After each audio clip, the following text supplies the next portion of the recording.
Shalom and welcome to another in our series of podcasts from Temple Beth Am, a dynamic center for conservative Judaism in Los Angeles. This is a recording of a Shabbat teaching with TBA Rabbinic Intern Joshua Jacobs. Before launching into the text study, I just wanted to acknowledge that I was debating whether or not to talk about the recent tragedy at Mount Meron, because I know it's still very raw and just not something that we want to think about or talk about if we don't have to. But in reading Parshat Behar Bechukotai with that lens, having just experienced it, I thought maybe it was still worthwhile talking about, because sometimes when something is so raw, it's actually important to create the space to process and discuss together. So with everybody's permission, I know it's just such a tragedy, and but I hope it's okay that we not only dedicate this learning to the victims and to their families, but that we also invite each other to process together. I just want to say from my perspective, it's really interesting, because for all the connection I feel to the ultra-Orthodox community, I also feel a certain disconnect. And I can imagine that the people in this room feel similarly, that there's a lot that binds us and a lot that separates us in terms of how we understand and practice Judaism.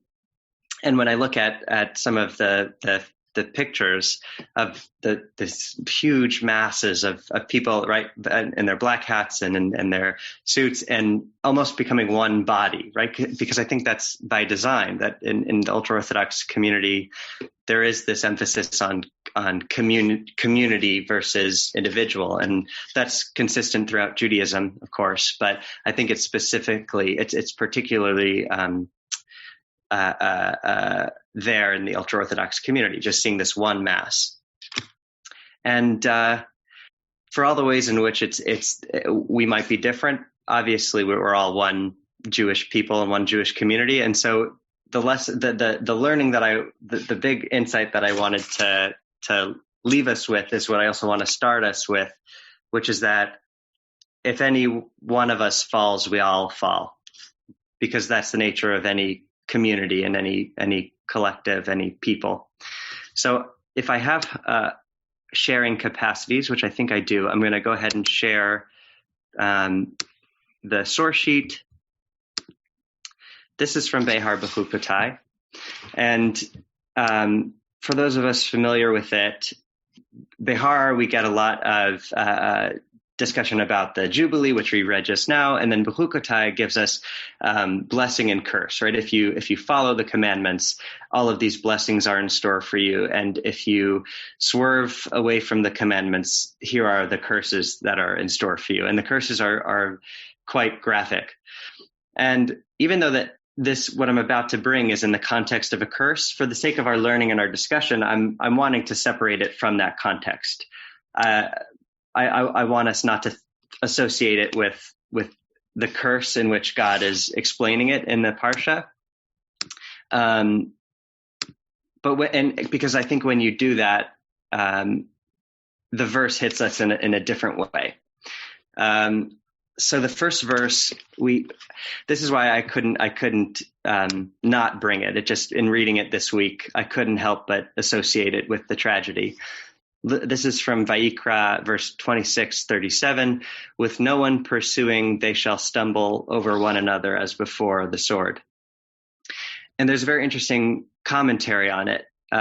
So again, it's in this, because the context is curse in this original, in the Torah, this commentary by Rabbeinu Bachya is talking about stumbling as if in sin. So again, I want to remove that from what we're talking about here. Obviously, that has nothing to do with the tragedy that happened, and that's not how I'm understanding it here. But I do think it says something about collective responsibility, ownership, and connection for one another. So can somebody volunteer to read the Rabbeinu Bachya in English? Happy to call on the first hand, or if you unmute yourself, that works too. I'll read. Thank you. Thanks, Joanna. V'chashlu ish be'achiv, they will stumble over one another, etc. They will stumble each over the sins committed by the other. God tells Joshua that Israel has sinned. God did not tell him that an Israelite had sinned. The whole nation was held responsible for the sin of an individual. Someone who does not admonish the sinner has made himself his partner. This incident prompted the sages to comment that the use of the word nut in Elginat Ha'egos Yaraditi, I went down to the nut grove in Song of Songs 6:11, describes that just as it is impossible to pluck one walnut without making the whole tree shake, so it is impossible for an individual to commit a sin without ripples of what he did affecting the entire Jewish people. Great. Thank you for reading. So again, I want to remove it from the context of sin here because I think it applies across the board, right? That image really struck with me. It's why I made it the title, that in plucking one nut from the tree, the whole tree shakes, the whole bundle falls, that there are ripple effects amongst in the community. One person does something and it's felt throughout. So does this resonate with anybody? Any initial reactions to this at all? Or if you want to respond to the question, how does this hold true in your experience, or how does it not? That whether we're talking about the Jewish community or your family or whatever your close circle is, or maybe your extended circle, when somebody achieves or fails or has a success or a failure or anything at all, how is that ripple felt throughout? Joanna, I see your hand up again. Is that to contribute? That'd be great. So I'm thinking right away, first of all, of Yom Kippur, but Tefillah in general, that, Yom Kippur, we confess our sins in the plural as a community and not in the singular as I. Mm-hmm. And most of our Tefillot are in the plural collective. We come and we stand as a community. And just in general, that notion of while you can fulfill your responsibility to pray as an individual by yourself, it's deemed better to do it in community, and there are certain things that can only be said in community. Mm-hmm. Beautiful. Thank you. Right. Our very liturgy is in the plural because it's expected that we're praying together. And even when we're not, it's still in the plural because you're hoping that you can pray together, and especially in COVID. When in the times when we're not able to pray together, we long to pray together because we are we're by nature, we're a community. Thank you. Wonderful. I see another hand. Yes, please. And I'm sorry, I couldn't get there with mobility fast enough, but I was wondering whether the stumble word in the Hebrew was the same stumble word from the Holiness Code, the not place the stumbling block before the blind. That's a great question, and I don't know it off the top of my head. I wonder if anybody else does. Yes, Marshall, I see your hand. Well, in the Holiness Code, it's lo titein michshol lifnei iver, lo titein michshol. So you have the chav, shin, and the lamed there, and we here have the word v'chashlu. So it's the same shoresh. Thank you. So, and I want to make sure I say your name correctly. Is it Tabel? No, my religious name is Tybel, which is the Yiddish. Thank you, Tybel. So yeah, is there a connection there that you were hoping for? Just the interweaving of communal and individual. I mean, I'm losing track, but wasn't that last week's Parsha? Didn't we just have Kedoshim? It was doubled, but was that last week or 2 weeks ago? Last week? Kedoshim, yeah. I don't know. I'm not articulating it, but if one isn't careful about placing stumbling blocks before the blind, the rabbinic interpretation being metaphoric, that's what happens. Then the society stops working as it's supposed to. Yeah, sure. No, absolutely. Right. If our values aren't where they should be, all of society could could stumble or crumble and collapse, right? If we're not careful not to put stumbling blocks before the blind, how easily there's a domino effect. And I know that all this is, again, it's so raw and just throwing around terms like this, but I think it's important for this discussion that how fragile the fabric of community is, that the tighter we are, also the more our fates are wrapped up and bound in one another, that if one falls, we all fall. And there are obvious pros and cons to that. Any other thoughts and reflections on this before we move on to the next? I think in this COVID era, this is so true in terms of, especially in the beginning when we were all trying to wrap our heads around the fact that wearing a mask wasn't so much about protecting myself, but about protecting others that I might come into contact with. And, so the converse of that, of, the effect of quote unquote, the sin of not wearing a mask really did have implications upon others, and otherwise not following, practices for COVID-19, and the realization that, it meant putting aside a lot of other mitzvot, that value in our tradition that pikuach nefesh trumps all. Absolutely, right. And so it goes beyond even just the tightly knitness of the Jewish community, but really the global community, that we all breathe the same air, that how quickly a pandemic can spread from one end of the world to the other, because even beyond our Jewish community as a human species, we're just all so interconnected and interwoven. Okay, I want to move on to the next text. Can somebody volunteer to read this this is from Shavuot. This is Tractate Shavuot from the Talmud Bavli.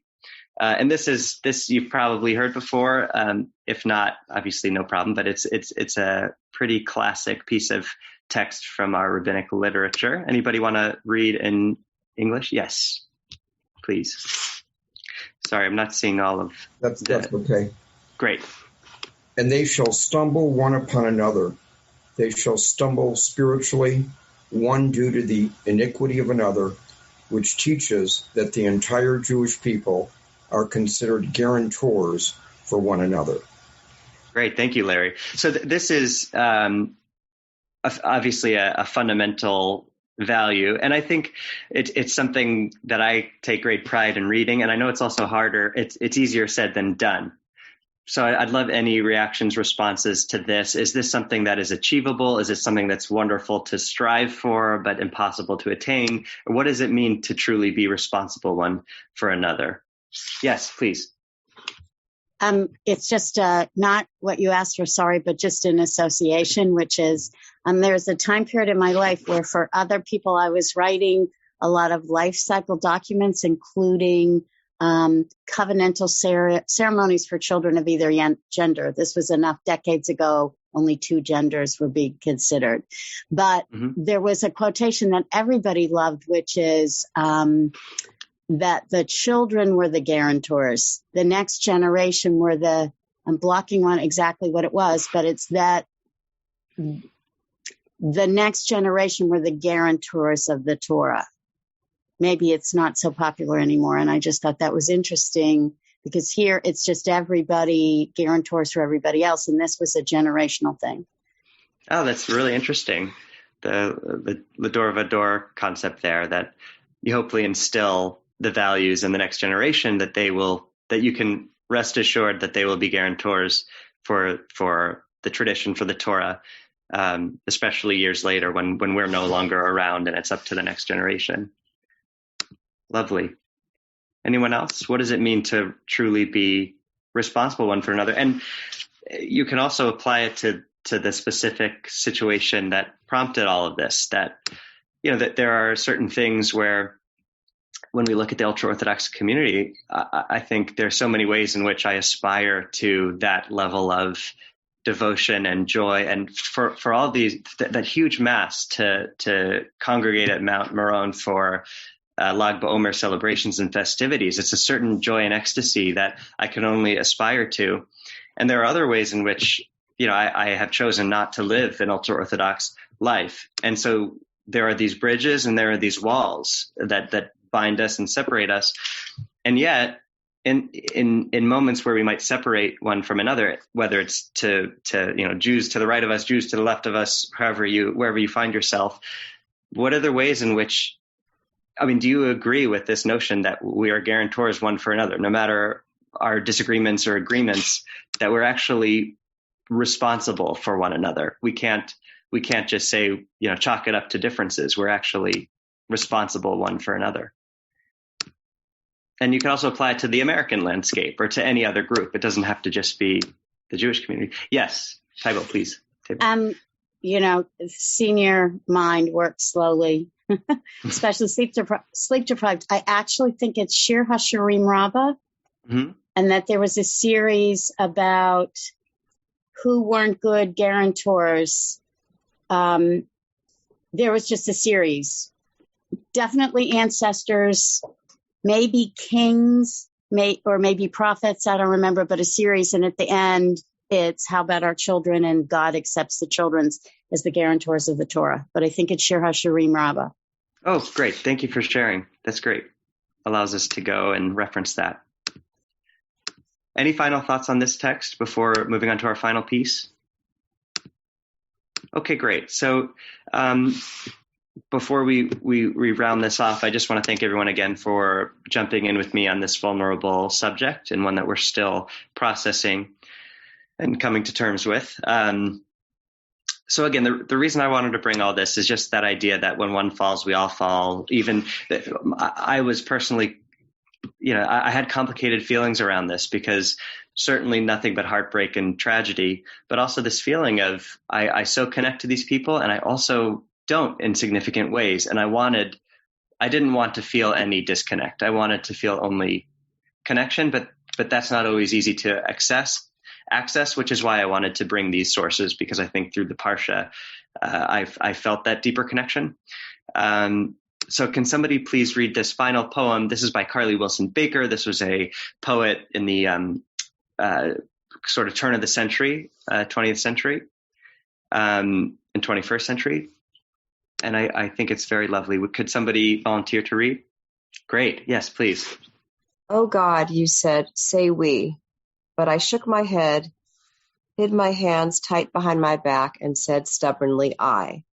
Again you said, say we, but I looked upon them, grimy and all awry, myself in those twisted shapes? Ah, no. Distastefully I turned my head away, persisting, they. Again you behind my back, and said stubbornly, I. Again you said, say we, but I looked upon them, grimy and all awry, myself in those twisted shapes? Ah, no. Distastefully I turned my head away, persisting, they. Again you said, say we. And I, at last, richer by a hoard of years, looked in their eyes and found the heavy word that bent my neck and bowed my head, like a shamed schoolchild that I mumbled low. We, O God. Thank you. You have been listening to another in our series of podcasts from Temple Beth Am, a dynamic center for conservative Judaism in Los Angeles. If you enjoy these podcasts, we invite you to write a review on the Apple Podcast site or wherever you get your podcasts. For more information about Temple Beth Am Los Angeles, go to tbala.org.